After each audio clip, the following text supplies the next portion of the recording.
it was I was working at 30s, and not it hadn't been too long since I first got on the job, and I got details down to fours and on the pumper, and Gilmore Hayward was the captain.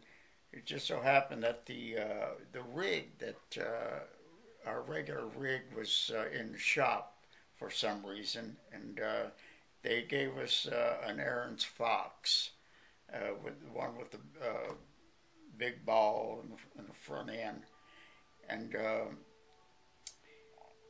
we got a call in dog patch area, and as we was going down, we can see smoke billowing from a little old house, a couple blocks down the street, and the street was lined with people, and so Gilmore stands up on the floorboard, and he puts out his hand and he says, "Be ready to catch that plug." When he did that, I thought he meant catch that plug, because I couldn't hear him. We were going about 35 miles an hour, and I jumped off. No sooner I hit the ground, I fell on the coupling of the hose, and it was dragging me down the street. The people on the streets, they were clapping, and so that was my embarrassing moment on the fire department. Were you injured? I wound up with a big black and blue spot right on my hip, and, but no, I wasn't.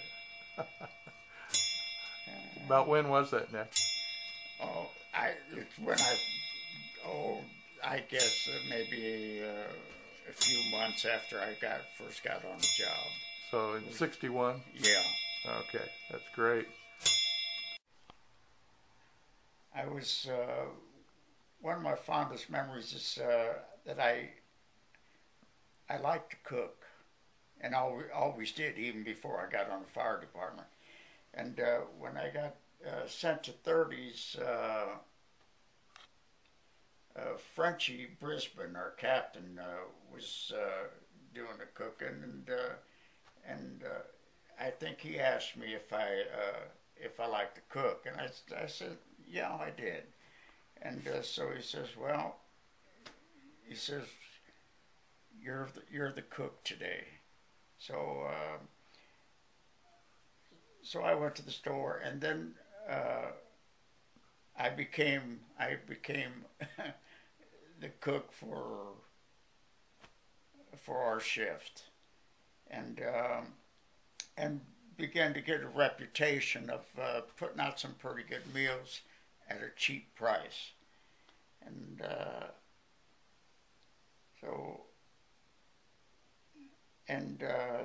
the reputation I got, I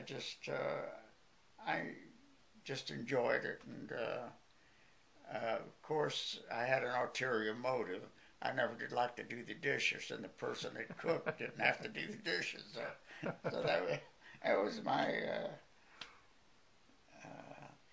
But that was one of my fondest moments, and the praise that I got, I guess, from the guys.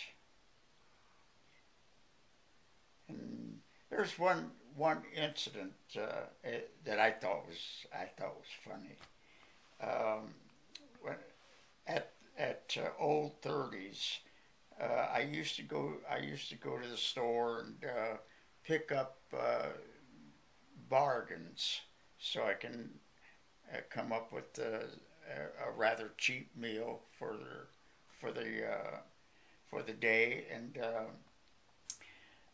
I went to the store, and they had some steaks in that were reduced in price, and so I I got these steaks. They're about ½ inch thick, and I brought them back. Angelo Charmello. Angelo Charmello was our driver, and he's always trying to do something for a laugh, and so when I got back, he opened up that package of steaks, and he looked at it and he threw it down on the table, and he says, "What are these?" I got the paper, I wrapped it up, and I brought it back to the store. And I says, "I want some 2-inch steak." So the butcher says, "Okay." I mean, this was not in the Deo rack or anything like that. I got them from the top of the list, and so he cut me some close to 2-inch steaks, and I brought them back, and Angelo was there, and he said, "Where'd you go?" I says, I got something different." So he opened up them steaks, and he saw what they were, and he's a few more flowery words that he come up with, and because he knew that the price of the meal that day was going to be exorbitant. So he got his steaks that he wanted, and the price too.